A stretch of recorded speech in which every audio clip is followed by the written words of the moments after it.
Hello friends, இன்றைக்கி Ashura mini vlog பார்க்கலாமா?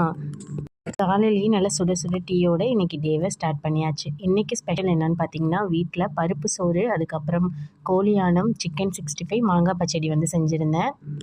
ஆஷிரானாலே பாட்டி வீட்டில் வந்து இந்த பருப்பு போட்டு சோறு செய்வாங்க, கடலை பருப்பு போட்டு ரொம்பவே டேஸ்ட்டாக இருக்கும். அதுதான் ஆஷிராவோட ஸ்பெஷல். உங்கள் வீட்லேயும் இந்த பருப்பு சோறு ஆக்குற பழக்கம் இருக்கா அப்படின்னு மறக்காமல் கமெண்ட்ஸில் சொல்லுங்கள். சுட சுட லஞ்சு சாப்பிட்டு முடிச்சுட்டு ஈவினிங்காக கொழுக்கட்டை செய்கிறதுக்கு ரெடி ஆயாச்சு. ஆஷிரானாலே கொழுக்கட்டை தான். இந்த பருப்பு சோறு கொழுக்கட்டை இது ரெண்டும் இருந்தால் தான் அன்றைக்கான டே வந்து ஃபுல்ஃபில் ஆன மாதிரி இருக்கும். நான் இன்றைக்கி இங்கே ஊரில் கிடைக்கிற ரோஜா இடியாப்பம் மாவில் தான் செஞ்சுருக்கேன்.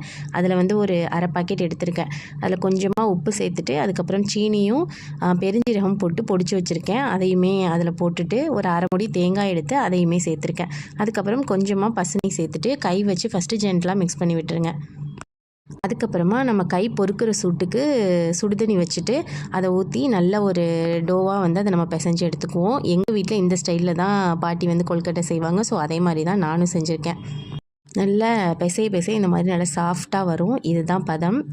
அதுக்கப்புறம் இந்த மாதிரி உருண்டைகளாக பிடிச்சி வச்சுட்டு நம்ம இட்லி சட்டியில் தண்ணி வச்சு தண்ணி கொதிச்சதுக்கு பிறகு இட்லி தட்டில் பருத்தி அவிச்சு எடுத்தோம்னா சூப்பரான ஆஷிரா கொழுக்கட்டை ரெடி.